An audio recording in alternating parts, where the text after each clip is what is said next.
আগের পার্টে আমরা দেখেছিলাম লি আবারও নর্মাল হয়ে গেছে, আর যখনই সেখান থেকে দুয়া সরে যায় তখন আমরা দেখতে পাই যে গারার পিঠের মধ্যে যে কলসিটা ছিল সেটা গারার ড্যামেজকে মিনিমাম করে দিয়েছে। মানে গারার অবস্থা তো খারাপ হয়ে গেছে কিন্তু গারা এখনো অজ্ঞান হয়নি। এই জন্য গারা নিজের হাতের ব্যবহার করে লিয়ের উপরে স্যান্ড কফিনের অ্যাটাক করে। লি সেটাকে ডজ করার চেষ্টা করে কিন্তু লিয়ের একটা হাত এবং পা ওই অ্যাটাকের মধ্যে আটকা পড়ে যায়, আর গারা স্যান্ড কফিনের মাধ্যমে লিয়ের হাত এবং পাকে ক্রাশ করে দেয়। তারপরে গারা লিকে মেরে ফেলার জন্য আবারও লিয়ের উপরে স্যান্ড দিয়ে আক্রমণ করে, কিন্তু তার আগে এই গাইসেন্সে ওই স্যান্ডের সামনে চলে আসে। আর এটা দেখার পরেই গারার কিছু লোকেদের কথা মনে পড়ে যেগুলোর মধ্যে কনকরা এবং টেমারিও ছিল। তখন গারা গাইসেন্স থেকে জিজ্ঞাসা করে তুমি লিকে বাঁচানোর জন্য কেন এসেছো? তখন মাইট গাই বলে যে লি আমার অনেক ভালো একটা স্টুডেন্ট, আমি ওকে মরতে দিতে পারি না। এটা শোনার পরে গারা সেখান থেকে যেতে শুরু করে, কিন্তু আমরা দেখতে পাই যে লি আবারও নিজের পায়ে দাঁড়িয়ে গেছে গারার সাথে লড়াই করার জন্য। আমরা দেখতে পাই যে লিয়ের একটা হাত এবং পা থেকে রক্ত বের হচ্ছিল। গাইসেন্স এটা দেখে কান্না করতে শুরু করে। লি নিজের জ্ঞানে ছিল না কিন্তু তারপরেও লি নিজেকে প্রমাণ করার জন্য উঠে দাঁড়িয়ে গেছে। আর এটা দেখার পরে হায়াতে গারাকে উইনার ডিক্লেয়ার করে দেয়। লিকে নিয়ে যাওয়ার জন্য মেডিকেল টিম সেখানে চলে আসে। সেগুলো থেকে একটা মেডিক কিছু চেক করার পরে মাইট গায়ের সাথে কথা বলতে আসে। সে বলে যে লিয়ের বডিতে অনেক বেশি প্রেসার পড়েছে আর লিয়ের বাম হাত এবং পা ক্রাশ হয়ে গেছে, আর এই কারণে লি হয়তো আর কখনোই ফাইট করতে পারবে না। আর এটা শোনার পরে গাইসেন্সে এবং নারুতো অনেক বেশি কষ্ট পায়, আর গাইসেন্সে লিয়ের এই অবস্থার জন্য নিজেকেই দোষ দিতে শুরু করে দেয়। যদি সে এই লড়াইকে আগেই থামিয়ে দিত তাহলে এটা কখনোই হতো না। এরপরে মেডিকেল টিম লিকে সেখান থেকে নিয়ে যেতে শুরু করে। এরপরে কাকাশি মাইট গাইকে বলে যে এখন মাইট গাইকে সাবধানে থাকতে হবে আর রক লিকে বোঝাতে হবে যে লড়াই করতে পারবে না বলে যে ওর জীবন শেষ হয়ে গেছে এমন কিন্তু না। এখন একেবারে শেষ লড়াইটা বাকি ছিল, আর হায়াতে তাদের দুজনকেই সামনে আসতে বলে। চৌজি এবং ডোসো সামনাসামনি চলে আসে, আর ডোসো নিজের মনে মনে বলে যে সে যে কোনো ভাবে এই ম্যাচটাকে জিততে চায়, কারণ সে সাসকের সাথে লড়াই করতে চায়। কারণ হলো ওরোচিমারু সাসকেকে নিজের পাওয়ার দিয়ে ডোসোকে বোকা বানিয়েছে, আর এই জন্য এখন ডোসো সাসকেকে মেরে প্রতিশোধ নিতে চায়। এদিকে চৌজি মনে মনে চিন্তা করে আসুমা সেন্সে বলেছে যদি আমি এই ম্যাচটাকে জিততে পারি তাহলে সে আমাকে বারবিকিউ খাওয়াবে, আর এই কারণে ওকে এই ম্যাচকে যেভাবেই হোক জিততেই হবে। এখন এই দুইজনের লড়াই শুরু হয়, আর চৌজি এক্সপেনশন জুৎসুর ব্যবহার করে নিজেকে ফুলিয়ে ফেলে আর বোল্ডারের মতো গোল গোল ঘুরতে ঘুরতে ডোসুর উপরে আক্রমণ করে দেয়। শিকামারু মনে মনে চিন্তা করে চৌজি নিজের কানকে কাবার করে ফেলেছে, এই জন্য ডোসুর সনিক অ্যাটাক চৌজির উপরে কাজ করবে না, কিন্তু ডোসু চৌজির অ্যাটাককে ডজ করে ফেলে আর চৌজি একটা দেওয়ালের মধ্যে আটকা পড়ে যায়। তখন ডোসু চৌজিকে একটা ঘুষি মারে। চৌজি বলে যে এতে আমার কিছুই হবে না, কারণ হলো আমার কানকে আমি কাবার করে রেখেছি। তবে তখন ডোসু নিজের হাত থেকে সনিক ওয়েব বের করে, যে কারণে চৌজি অজ্ঞান হয়ে সেখানেই পড়ে যায়। তখন ডোসু বলে যে আমাদের বডি 70% পানি দিয়ে তৈরি, আর এই পানিগুলো সাউন্ডকে ট্রান্সমিট করতে পারে, আর এই কারণেই চৌজি হেরে গেছে। তারপরে হায়াতে ডোসুকে উইনার ঘোষণা করে দেয়, আর প্রিলিমিনারি রাউন্ড এখানেই শেষ হয়ে যায়। অন্যদিকে আমরা কাবুটোকে দেখতে পাই যে ওরোচিমারুর সাথে দেখা করতে এসেছে। ওরোচিমারু বলে ভিলেজের মধ্যে অনেক বছর ধরে শান্তি বিরাজমান আছে। কাবুটো বলে তাহলে চলেন এই শান্তিকে ভঙ্গ করে দেই, আর এই জন্যই ওরোচিমারু কাবুটোকে সাসকেকে কিডন্যাপ করার কাজ দেয়। কিন্তু ওর রাস্তার মধ্যে একটা প্রবলেম আসতে পারে, সেটা হলো নারুতো উজুমাকি। ওরোচিমারু বলে যে সাসকে ইটাচির কাছ থেকে প্রতিশোধ নিতে চায়। ইটাচি হলো সাসকের বড় ভাই, কিন্তু নারুতোর আশেপাশে থাকার কারণে সাসকের প্রতিশোধ নেওয়ার আগুন কমে যাচ্ছে। এই কারণে সাসকের পাওয়ারকে ব্যবহার করতে হলে সাসকেকে নারুতো থেকে দূরে নিয়ে যেতে হবে, এতে সাসকের ভিতরে যে ডার্কনেস আছে সেটা অনেক বেশি বেড়ে যাবে। কাবুটো এগুলো শুনে অনেক বেশি অবাক হয়ে যায় আর সাসকের দিকে যেতে শুরু করে দেয়, কিন্তু ওরোচিমারু কাবুটোকে থামিয়ে বলে যদি কাবুটো তাকে থামানোর চিন্তা করে তাহলে কাবুটোকে সাসকেকে মেরে ফেলতে হবে সবার আগে, কারণ হলো কাবুটো ওরোচিমারুকে কখনোই হারাতে পারবে না। এটা শুনে কাবুটো তো একেবারেই শকড, ওর পুরো শরীর দিয়ে গাম বের হতে শুরু করে দেয়। কিন্তু তখন ওরোচিমারু বলে আরে ভাই আমি তো মজা করতেছিলাম। এদিকে হোকাগে ঘোষণা করে যে ফাইনাল এক্সাম আজকে থেকে 1 মাস পরে হবে, কারণ হলো পাশ হয়ে যাওয়া সবাই নিজেদের টেকনিককে দেখিয়ে ফেলেছে, আর এই 1 মাসের মধ্যে তাদেরকে নিজেদের নতুন টেকনিকের মধ্যে কাজ করতে হবে। এখন যে 10টা ম্যাচ হয়েছিল এগুলোর মধ্যে একটা ম্যাচ টাই হয়ে গেছে, মানে সাকুরা এবং ইনোর ম্যাচটা আর কি। এই কারণে এখন শুধু 8 জন জ্ঞানী ফাইনাল এক্সামের মধ্যে পার্ট নিবে। তাদের নাম হলো নারুতো, সাসকে, নেজি, শিকামারু, শিনো, গারা, কনকরো, টেমারি এবং ডোসু। এর পরের সিনে আমরা দেখতে পাই যে কাবুটো ওই হসপিটালের মধ্যে এসেছে যেখানে সাসকের চিকিৎসা হচ্ছিল। কাবুটো একাই সকল আনবু ব্ল্যাক অপসকে ডিফিট করে এখানে এসেছে। কাবুটো একটা মেডিকেল নাইফকে নিজের হাতে নিয়ে নেয়, যেটা কাকাশি ক্যাচ করে ফেলে। কাকাশি বলে তুমি একাই সকল কপসকে হারিয়ে দিয়েছো, এতে বুঝতে পারছি যে তুমি কোনো নর্মাল নিনজা না। কাবুটো এবং কাকাশি সামনাসামনি ছিল। কাকাশি বলে কাবুটো আমার তোমার উপরে প্রথম থেকেই সন্দেহ ছিল, তুই কি ওরোচিমারুর লোক নাকি? কিন্তু কাবুটো কিছু বলেই না, আর সাসকের গলার মধ্যে কুনাই রেখে বলে যে যেন কাকাশি ওকে এখান থেকে যেতে দেয়, নয়তো সে সাসকেকে মেরে ফেলবে। কিন্তু কাকাশি কাবুটোর উপরে আক্রমণ করে তাকে নিচে ফেলে দেয়। কিন্তু তখনই সেখানে থাকা একটা আনবু ব্ল্যাক অপস উঠে কাকাশির দিকে যেতে শুরু করে, কিন্তু কাকাশির ক্লোন আগেই সেটাকে ঘিরে ফেলে। কিন্তু তখনই আরেকটা কপ সেখান থেকে উঠে জানালা ভেঙে লাফ দিয়ে দেয়, আর সেটাই ছিল আসল কাবুটো। কাকাশি দেখতে পায় যে এখানে কাবুটোর বডি এখনো পড়েছিল। আসলে কাবুটো ডেড সোল জুৎসুর ব্যবহার করেছে, যেটাতে আপনি মৃতদেহের মধ্যে নিজের সোলকে ট্রান্সফার করতে পারবেন, আর ওই বডির অ্যাপিয়ারেন্সও নিজের বডির মতো বানাতে পারবে। আর কাবুটো ওরুচিমারুর কাছ থেকে এই সকল জুৎসুকে শিখেছে। এরপরে থার্ড হোকাগে আঙ্কোকে কিছু চিপ দিয়ে সামনে পাঠায়, আর সকল গেনিনকে এগুলো থেকে একটা করে চিটকে উঠাতে হবে। নারুতো একটা চিট উঠায় যেটার মধ্যে নাম্বার 1 লেখা ছিল। সেখানে থাকা সবাই যার যার নাম্বার দেখে। মরিনো তারপরে একটা বোর্ড দেখায় যেটার মধ্যে লেখা ছিল যে কে কার সাথে লড়াই করবে। যেখানে আমরা দেখতে পাই যে প্রথম লড়াই ছিল নারুতো ভার্সেস নেজির, সেকেন্ড ম্যাচ হলো সাসকে এবং গারার, থার্ড ম্যাচ শিনো এবং কনকোরোর, আর ফোর্থ ম্যাচের মধ্যে টেমারির ফাইট হবে ডোসোর সাথে। শিকামারু জিজ্ঞাসা করে এর মানে কি, শুধু একজনই চুনিন হতে পারবে? তখন থার্ড হোকাগে বলে এটা তো জজরা ডিসাইড করবে। এমনও হতে পারে যে একজনের বেশিও চুনিন হতে পারে, আর এটাও হতে পারে যে কেউ চুনিন হবে না। এখন নারুতো হসপিটালে যায় আর কাকাশির সাথে দেখা করে, আর কাকাশিকে বলে যে যেন কাকাশি নারুতোকে ট্রেনিং দেয়। তবে কাকাশি বলে যে এখন কাকাশির আরো বেশি ইম্পর্টেন্ট মিশনের মধ্যে কাজ করতে হবে, এই জন্য সে নারুতোর জন্য একটা ট্রেনারকে হায়ার করেছে। আর তখনই ওই ট্রেনার পিছনে চলে আসে। নারুতো পিছে ঘুরে তাকায় আর দেখতে পায় যে এটার কেউ ছিল না, ইবুইকেও সেন্সে ছিল, যে হলো কোনোহামারুর পার্সোনাল ট্রেনার। আর নারুতো বলে আরে এটা তো লুচ্চা মাস্টার। কাকাশি সেন্সে এই লোক আমাকে ট্রেনিং করাবে নাকি? সে তো আমার থেকে বেশি উইক, কারণ সে আমার সেক্সি জুৎসু দেখে হেরে গেছিল। কাকাশি সেক্সি এবং পারবাটের নাম শুনে অনেক বেশি অবাক হয়ে যায়। তখন ইবিসো এসে নারুতোকে ধরে ফেলে, আর নারুতোর কানে কানে বলে যে আরে আমি তোরে রামেন খাওয়ামু, এখন চুপ হয়ে যা। এতে নারুতো শান্ত হয়ে যায়, কিন্তু এখনো নারুতো ইবিসোকে নিজের ট্রেনার মেনে নেয় না। কাকাশি সেখান থেকে চলে যায়, আর ইবিসো নারুতোকে বলে যে যদি নারুতো তার সাথে রেস করে জিততে পারে তাহলে সে নিজেই নারুতোর ট্রেনার হওয়া থেকে নিষেধ করে দিবে। আর এটা শোনার পরেই নারুতো দৌড়াতে শুরু করে, কিন্তু ইবিসো নারুতোর আগেই সেখানে চলে আসে। নারুতো অনেকগুলো শ্যাডো ক্লোন বানিয়ে ফেলে আর সেগুলোকে চারিদিকে পাঠিয়ে দেয়। ইবিসো ঠিক এটাই করে, যে কারণে নারুতো তার ক্লোন থেকে বাঁচতে পারে না। এতে নারুতো ইবিসোর সাথে লড়াই করার চেষ্টা করে, কিন্তু ইবিসো নারুতোকে খুব সহজেই হারিয়ে দেয়। তারপরে ইবিসো নারুতোকে রামেন খাওয়াতে নিয়ে যায়, আর সেখানে নারুতোকে বুঝাতে শুরু করে যে ভাই তোর চাকরা কন্ট্রোল অনেক বেশি বাজে। কারণ হলো নারুতো নিজের শ্যাডো ক্লোন জুৎসুর ব্যবহার করার সময় অনেক চাকরাকে ওয়েস্ট করে দেয়। নারুতো যে পরিমাণ চাকরা খরচ করে একটা ক্লোন বানায়, ওই পরিমাণ চাকরা খরচ করে সাকুরা 4টা ক্লোন বানাতে পারবে। কিন্তু নারুতোর কাছে বাকিদের তুলনায় অনেক বেশি চাকরা আছে, এই জন্য নারুতো এগুলোকে সহজেই ম্যানেজ করতে পারে। এই জন্য যদি এখন নারুতো নিজের চাকরা কন্ট্রোলকে ভালোভাবে শিখতে পারে তাহলে এমনিতেই নারুতো বাকিদের থেকে স্ট্রং হয়ে যাবে। এরপরে ইবিসো নারুতোকে হট ওয়াটার স্প্রিং এর মধ্যে নিয়ে যায়, আর নারুতো ইবিসোকে জিজ্ঞাসা করে আমরা এখানে কেন এসেছি, আমরা কি এখানে গোসল করবো নাকি? ইবিসো নারুতোকে পানির সামনে নিয়ে গিয়ে বলে যে এখন নারুতোর ট্রেনিং শুরু হবে। এখন ইবিসো নারুতোকে শিখাবে যে নারুতোকে কিভাবে পানিতে হাঁটতে হবে।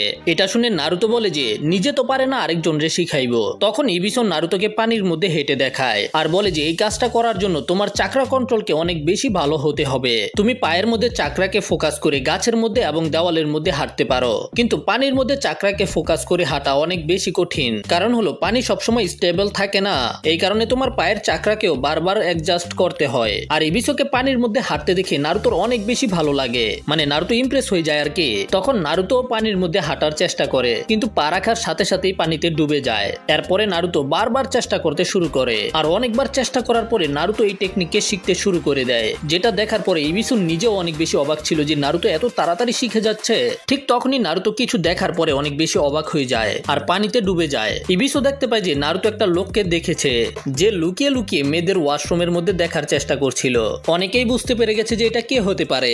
ইবিসো এটা দেখার পরে অনেক বেশি শকড হয়ে যায় আর তার দিকে আক্রমণ করার জন্য যেতে শুরু করে। তখনই লোকটা পিছনে ঘুরে আর বলে যে আরে এই শব্দ কিসের? আর তারপরে সে অনেক বড় একটা ব্যাংক এখানে সামান করে, আর এই ব্যাংকটা ইবিসুকে নিজের জিহ্বা দিয়ে ধরে ফেলে আর ফ্লোরের মধ্যে আছাড় মারে। এতে ইবিসুর কাম তামাম হয়ে যায়। নারুতো ওই লোকটাকে দেখতে পায় যে বুড়ো ছিল, কারণ তার লম্বা লম্বা সাদা চুল ছিল আর কি। আর এই লোকটার নাম হলো জিরায়া। নারুতো মনে মনে চিন্তা করে যে এই লোকটা তো অনেক বেশি শক্তিশালী, সে আমার সেন্সেকে এক অ্যাটাক করে হারিয়ে দিয়েছে। তবে মনে হচ্ছে সে ইবিসু থেকেও বেশি লুচ্চা। এখন নারুতো ইবিসুকে 1000 ইয়ার্স অফ ডেথ জুৎসুর ব্যবহার করে জাগানোর চেষ্টা করে, কিন্তু ইবিসুর এতে কিছুই যায় আসে না, বেচারা তো ঘুমায় গেছে। নারুতো ওই লোকটাকে জিজ্ঞাসা করে আরে লুচ্চা কে রে, তুই ইবিসুকে মেরে ফেলেছিস? আর এই লোকটা বলে যে আমি হলাম দ্য লেজেন্ডারি ম্যান, লোকের আমাকে ভালোবেসে মাউন্টেন সেজ অথবা টোট সেজ বলে। নারুতো এগুলো শুনে তাকে লুচ্চা আঙ্কেল বলে ডাকতে শুরু করে।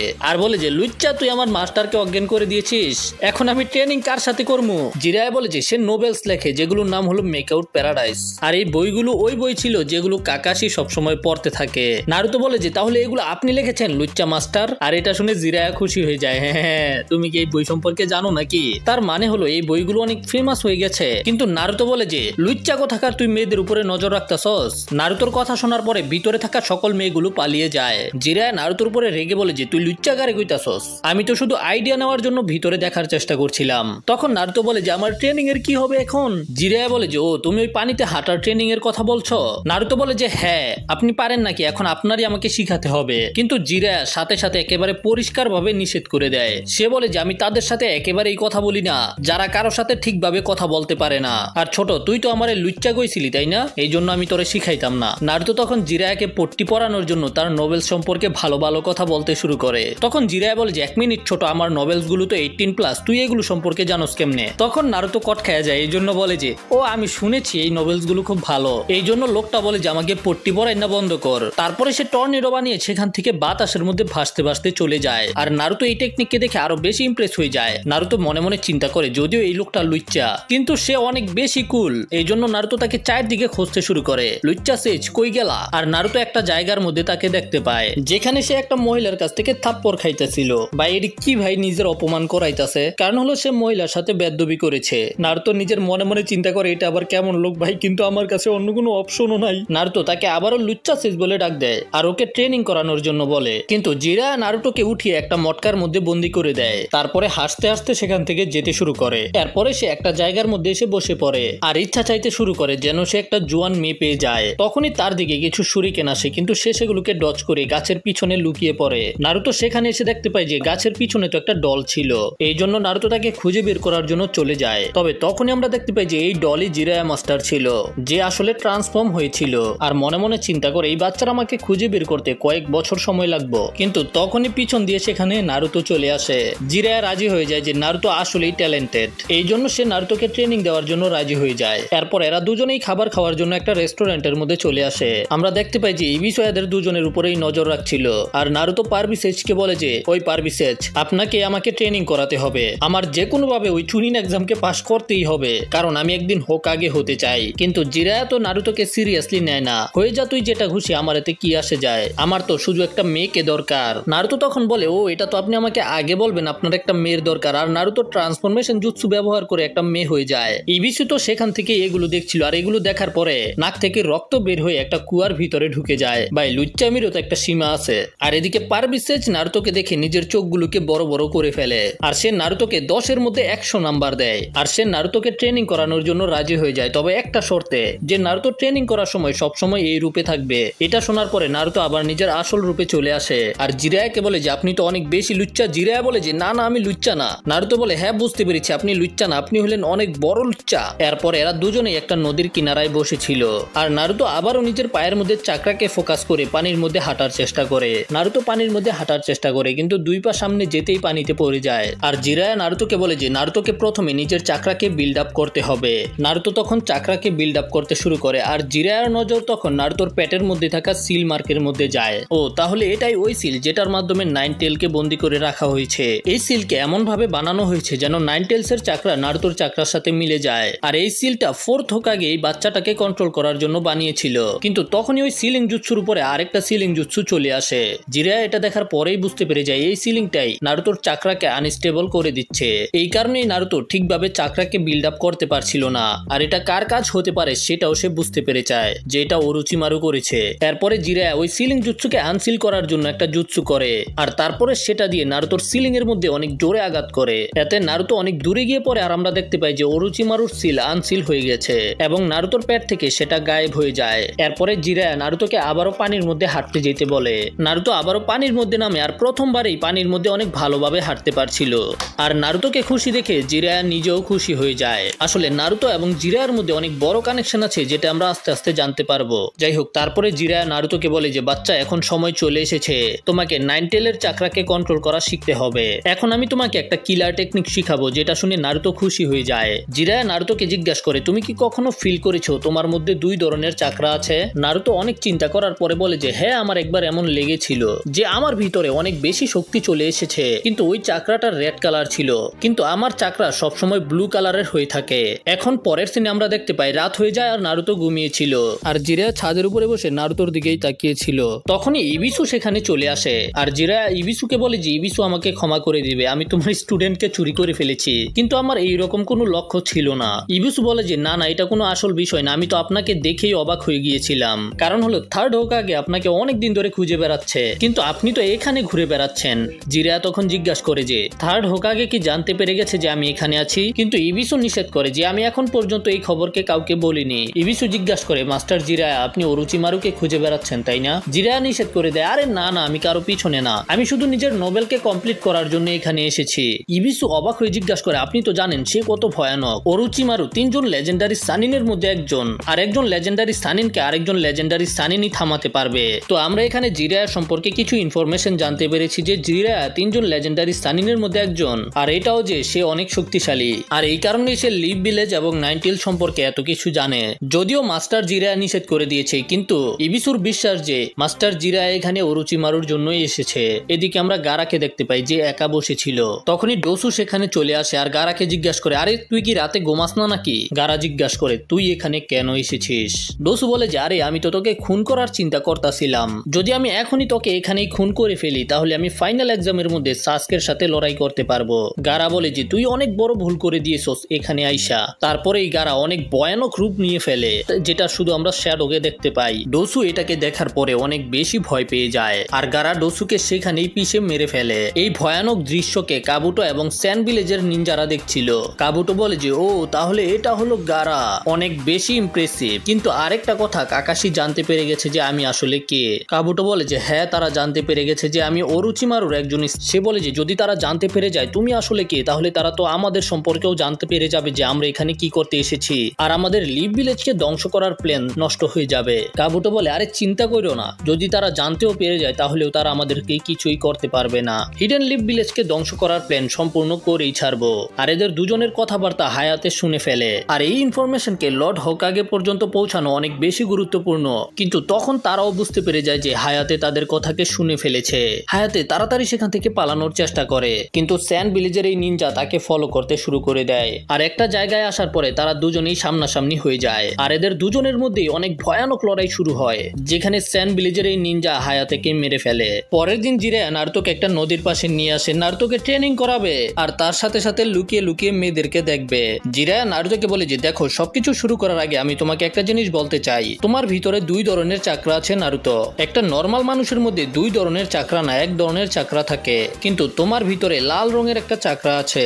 এই জন্য নারুতো ওই লাল চাকরার উপরে ফোকাস করো আর সেটাকেই বাইরে বের করার চেষ্টা করো। নারুতো এটাই করার চেষ্টা করে, কিন্তু এতে কিছুই হয় না। নারুতো এখনো জানে না যে জিরায়া যে চাকরার কথা বলছিল ওইটা আসলে নাইনটেল ফক্সের চাকরা। এখন অনেকক্ষণ ফোকাস করার পরেও নারুতো ওই চাকরাকে বের করতে পারে না। এতে জিরায়া বুঝতে পেরে যায় যে এই চাকরা নারুতোর ইমোশনের সাথে যুক্ত। এই জন্য এই চাকরা তখনই বের হবে যখন নারুতো অনেক বেশি রেগে থাকবে অথবা নারুতোর জীবন ঝুঁকিতে থাকবে। জিরায়া নারুতোকে বলে নারুতো আমার কথা এখন মনোযোগ দিয়ে শোনো, এখন আমি তোমাকে যে জুৎসু শিখাবো সেটার জন্য তোমার নর্মাল চাকরা যথেষ্ট হবে না, এটার জন্য তোমাকে ওই লাল চাকরাকে বের করা শিখতেই হবে। যদি তুমি এটা করতে পারো তাহলে দুনিয়ার যে কোনো জুৎসু করা তোমার জন্য অনেক বেশি সহজ হয়ে যাবে। যেমন সামানিং জুৎসু, যেটা আমি এখন তোমাকে শিখাবো। এটা একটা টেলিপোর্টেশন জুৎসু, যেটা করার আগে তোমাকে রক্ত দিয়ে কন্ট্রাক্ট বানাতে হবে। তারপরে তুমি তোমার কন্ট্রাক্ট দিয়ে ওই জীবকে যে কোনো জায়গায় যে কোনো সময় সামান করতে পারবে। নারুতো এটা শুনে অনেক বেশি এক্সাইটেড হয়ে যায়। জিরায়া বলে যে এটা করার আগে তোমাকে তোমার নর্মাল চাকরাকে অনেক বেশি ব্যবহার করতে হবে, যেন তোমার কাছে শেষে ওই লাল চাকরাগুলোই বেঁচে থাকে ব্যবহার করার জন্য। এই জন্য এখনই যত তাড়াতাড়ি সম্ভব নিজের নর্মাল চাকরাকে শেষ করো। আসলে মাস্টার জিরায়ার প্ল্যান হলো যখন নারুতো নিজের বডির সব চাকরা শেষ করে ফেলবে তখন নারুতোর বডির মধ্যে শুধু নাইনটেলের চাকরা থাকবে, আর এইভাবেই নারুতো খুব সহজেই নাইনটেলের চাকরাকেও ব্যবহার করতে পারবে আর সামানিং জুৎসুও শিখতে পারবে। তারপরে নারুতো শ্যাডো ক্লোন জুৎসুর ব্যবহার করে নিজেদের মধ্যেই লড়াই করে নিজেই জিতে যায়, আর এইগুলো করার পরে নারুতো একেবারে ক্লান্ত হয়ে যায়। জিরায়া সেন্সে তখন নারুতোকে সামানিং জুৎসু করে দেখায়। সে প্রথমে নিজের দাঁত দিয়ে হাতের মধ্যে কামড় দিয়ে কেটে ফেলে, তারপরে ওই রক্তকেই নিজের হাতের মধ্যে লাগিয়ে সেটাকে মাটির মধ্যে আঘাত করে, আর ঠিক তখনই সেখানে অনেক বড় একটা ব্যাঙ চলে আসে। নারুতো এটা দেখার পরে অনেক বেশি ইমপ্রেস হয়ে যায়। এই ব্যাঙটা অনেক বড় স্ক্রোল নিজের মুখ থেকে বের করে আর নারুতোকে দেয়। জিরায়া নারুতোকে বলে যে নারুতো এটা খোলো, এটা হলো সামানিং জুৎসুর কন্ট্রাক্ট। সবার প্রথমে তোমাকে নিজের রক্ত দিয়ে এখানে কন্ট্রাক্ট ফর্ম বানাতে হবে, তারপরে তুমি যখন তখন তখন যে কোনো জায়গায় নিজের কন্ট্রাক্ট করা জিপকে সামান করতে পারবে। নারুতো তখন দাঁত দিয়ে নিজের হাতে কামড় দেয় আর তারপরে নিজের রক্ত দিয়ে নিজের নামকে ওই স্ক্রোলের মধ্যে লিখে ফেলে আর তারপরে নিজের চাকরাকে ফোকাস করে সামানিং জুৎসু বলে নিজের হাতকে মাটির মধ্যে আঘাত করে। কিন্তু একটা বড় ব্যাঙ সেখানে আসার বদলে সেখানে একটা ব্যাঙের বাচ্চা আসে আর এটা দেখার পরে জিরায়া সেন্সের রিঅ্যাকশন কিছুটা এমন ছিল, আরে ভাই জিরায়া লিপস্টিক দিল কোন সময়? নারুতো এখানে বারবার সামানিং জুৎসুর প্র্যাকটিস করতে থাকে কিন্তু জিরায়ার সেন্সের নজর ওই দিকে ছিল না, তার বদলে নদীর কিনারে গোসল করা কিছু মেয়েদের উপরে ছিল। নারুতো বলে যে ওই পারবি সেন্সে আপনি কি এই কারণেই এই জায়গার মধ্যে এসেছেন নাকি? আমাকে ট্রেনিং করানোর বাহানা দিয়া মেয়েদেরকে দেখতাছেন? জিরায়া বলে যে আরে বদমাশ বাচ্চা, আমি তো এখানে রিসার্চ করতাছি, নিজেকে দেখা আগে 5 বার প্র্যাকটিস করে ফেলছস কিন্তু এখন একটাও সামানিং করতে পারস নাই, এই জন্য তোকে দেখার বদলে অনেক ভালো হবে যদি আমি সুন্দর সুন্দর মেয়েদেরকে দেখি। নারুতো বলে যে আচ্ছা আচ্ছা ঠিক আছে আমি করতাছি এইবার ঠিকভাবে করবো। তারপরে নারুতো আরো একবার ট্রাই করে কিন্তু এইবারও ফলাফল আগের মতোই। জিরায়া বলে যে আমি বুঝতে পেরে গেছি তোর ভিতরে কোনো ট্যালেন্ট নাই, যা গিয়ে ফ্রি ফায়ার খেলগা, তোরে দিয়ে কোনো কাম হইতো না। অন্যদিকে আনবু ব্ল্যাক অপস হায়াতে সেন্সের বডিকে খুঁজে পায় আর তারা এই খবরকে লর্ড হোকাগে পর্যন্ত পৌঁছে দেয়, যে কারণে লর্ড হোকাগে এমার্জেন্সি মিটিং ডাকে, যে কারণে সব জনিনরা সেখানে চলে আসে। সে বলে যে তোমরা হয়তো জানো না কিন্তু হায়াতের ডেড বডি পাওয়া গেছে, হায়াতে কি কেউ খুন করেছে। সবাই এটা শুনে অনেক বেশি ভয় পেয়ে যায়। তখন কাকাশি বলে এটা অবশ্যই কাবুটোর কাজ, কারণ কাকাশিকে কাবুটোর আসল উদ্দেশ্য জানার কাজ দেওয়া হয়েছিল আর কাকাশির সন্দেহ যে এটার পিছনে অরুচিমারুর হাত রয়েছে। তখন সেখানে থাকা একটা ওল্ড লেডি বলে যে তাদেরকে চুনিন এক্সাম ক্যান্সেল করে দেওয়া উচিত, তাদেরকে সবার প্রথমে অরুচিমারুর সাথে লড়াই করতে হবে। কিন্তু থার্ড হোকাগে নিষেধ করে দেয়, কারণ যদি তারা এখন চুনিন এক্সামকে থামিয়ে দেয় তাহলে অরুচিমারু অন্য কিছু করবে। অন্যদিকে আমরা দেখতে পাই যে ইনো এবং সাকুরা ফুল নিয়ে হাসপাতালে আসে সাসকের সাথে দেখা করতে, কারণ এখন সাসকে হসপিটালে ছিল। কিন্তু যখনই নার্স দরজা খুলে দেখতে পায় যে সাসকে সেখানে নেই, এটা দেখার পরে তারা তিনজনেই অবাক হয়ে যায়। সাকুরা ভয় পেয়ে যায় কারণ সাকুরা মনে করে যে সাসকে অরুচিমারুর কাছে চলে গেছে। তারপরে তারা লিয়ের সাথে দেখা করতে যায় কিন্তু তারা দেখতে পায় যে লিও নিজের রুমের মধ্যে ছিল না, আসলে লি তো মাঠের মধ্যে এক্সারসাইজ করছিল। এটা দেখার পরে নার্স লিয়ের কাছে আসে। লি এত বেশি আহত হওয়ার পরেও হার মানতে রাজি না, ওর হাত পা ভেঙে গেছে তারপরেও পুশ আপ মারার চেষ্টা করছে আর এত পুশ আপ মারার কারণে লি অজ্ঞান হয়ে যায়। ভাই সাব লিয়ের মধ্যে কত বেশি সাহস। এদিকে বাকিরা সবাই চুনিন এক্সাম দেওয়ার জন্য প্র্যাকটিস করছিল আর আমরা কাকাশিকে দেখতে পাই। কাকাশি এক হাত দিয়ে পাহাড়ে ওঠার চেষ্টা করে, কাকাশি একেবারে পাহাড়ের উপরে উঠে যায় আর দেখতে পাই যে আগে থেকেই সেখানে কেউ ছিল, যেটা হলো সাসকে। অন্যদিকে আমরা দেখতে পাই যে নারুতো ওই সামানিং জুৎসুরি ব্যবহার করা শিখতেছিল আর এইবার নারুতো যেটাকে সামান করেছে সেটার মধ্যে 2টা পাও ছিল, কিন্তু নারুতোকে শুধু এটা করতেই 3 সপ্তাহ লেগে গিয়েছে। এই জন্য জিরায়া সেন্সে অনেক বেশি নিরাশ। 3 সপ্তাহ অলরেডি শেষ হয়ে গেছে আর পরের সপ্তাহে ওদের চুনিন এক্সাম। জানি না ভাই নারুতো কি করবো, চুনিন এক্সাম কি দিতেও পারবো নাকি দিতে পারতো না। তারপরে নারুতো অজ্ঞান হয়ে যায় আর জিরায়া সেন্সে বুঝতে পেরে যায় যে এইবার নারুতোর ভিতর থেকে ওই লাল চাকরাকে কিভাবে বের করতে হবে। এটার জন্য জিরায়ার নারুতোর জীবনকে বিপদে ফেলতে হবে। যাই হোক, এরপরে জিরায়া নারুতোর মুখের মধ্যে 1 বালতি পানি মারে আর নারুতোকে ঘুম থেকে জাগিয়ে তোলে।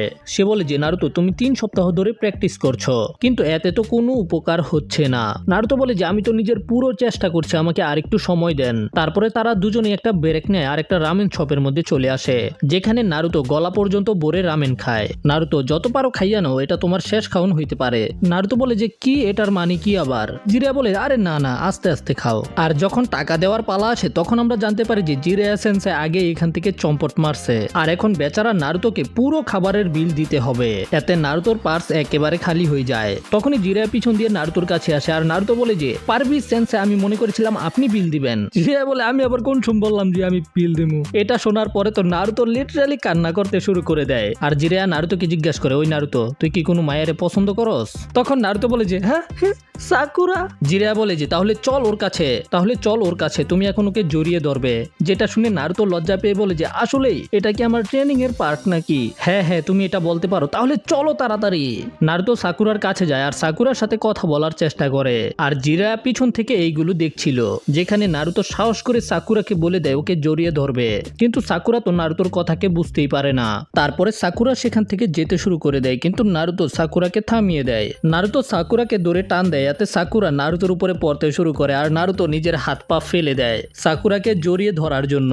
তবে সাকুরা বুঝতে পেরে যায় যে নারুতো কি করতে চায়, এই জন্য সাকুরা ওকে জড়িয়ে ধরার বদলে ওর চেহারার মধ্যে একটা ঘুষি মারে, এতে নারুতোর চাড্ডি বাড্ডি গুল হয়ে যায়। এরপরে জিরায়া নারুতোকে নিয়ে জঙ্গলের দিকে যেতে শুরু করে, কিন্তু নারুতো তো এখানে কিছুই বুঝতে পারছিল না যে আসলে জিরায়া সেন্সে নারুতোকে দিয়ে এইগুলো কি করাচ্ছে। তখন জিরায়া নারুতোকে জিজ্ঞাসা করে নারুতো আর কি কিছু আছে যেগুলো তুমি করতে চাইতে? নারুতো তখন জিজ্ঞাসা করে আমি কিছু বুঝতে বুঝতে পারছি না আপনি আমাকে এইগুলো কেন জিজ্ঞাসা করছেন।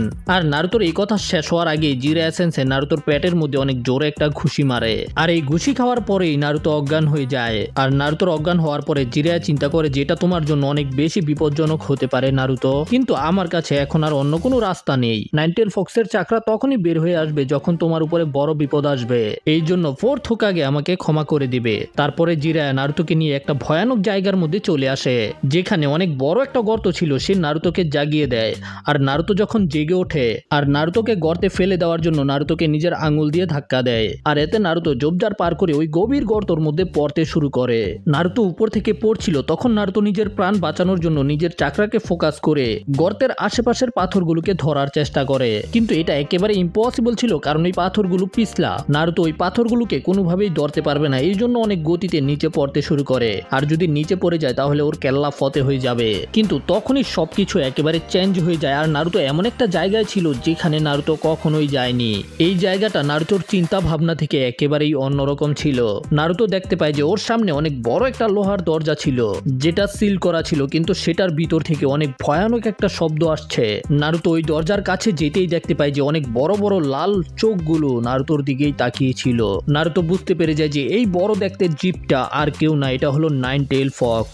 আর ওই শক্তিশালী লাল চাকরা যেটা নারুতো ব্যবহার করে এটা এর কাছ থেকেই বেরিয়ে আসে। তখনই নাইনটেল ফক্স নারুতোকে বলে যে ওই ছেলে তুই এখানে কেন এসেছিস, তোর কি চাই? নারুতো বলে যে অনেক হয়ে গেছে, তুমি অনেক সময় ধরে আমার ভিতরে বসবাস করছো, আমার এখনই তোমার চাকরার দরকার। নাইনটেল বলে যে ও আসলেই নাকি, তোমার ভিতরে তো অনেক বেশি সাহস, যদি আমি এখন তোমাকে শেষ করতে পারতাম তাহলে অনেক মজা পাইতাম, কিন্তু যদি তুমি এখন মারা যাও তাহলে আমিও মারা যাব, এই জন্য এইবারের জন্য আমি তোমাকে নিজের চাকরা দিচ্ছি। তখন নারুতো আবার দেখতে পায় যে নারুতো উপর থেকে নিচে পড়ছে আর তখন নারুতো নিজের ভিতরের চাকরাকে ব্যবহার করে আবারও সামানিং জুৎসু করে। আর এইবার নারুতোর ভিতরে নাইনটেলের চাকরা থাকার কারণে নারুতো অনেক বড় একটা ফ্রককে সামান করতে পারে। নারুতো এটা দেখে অনেক বেশি খুশি হয়ে যায় আর নারুতো ওই ফ্রকটার উপরে পড়ার কারণে নারুতোর জীবনও বেঁচে যায়। জিরায়া সেন্সেই এটা দেখার পরে অনেক বেশি খুশি হয়ে যায়, কিন্তু তার একটা বিষয় নিয়ে অনেক ভয় ছিল। নারুতো এতগুলো ব্যাঙের মধ্যে এই ব্যাংটাকে সামান করেছে যেটাকে কন্ট্রোল করতে জিরায়েরই অবস্থা খারাপ হয়ে যায় আর এই কারণে জিরায়া চুপি চুপি সেখান থেকে পালাতে শুরু করে। যাই হোক, এখন এই ব্যাঙ নারুতোর কি অবস্থা করবে সেটা তো আমরা পরের পার্টেই দেখতে পারবো। যদি ভিডিওটা ভালো লেগে থাকে তাহলে লাইক করো আর চ্যানেলে নতুন হলে সাবস্ক্রাইব করো। দেখা হবে পরের ভিডিওতে, সে পর্যন্ত টাটা বাই বাই।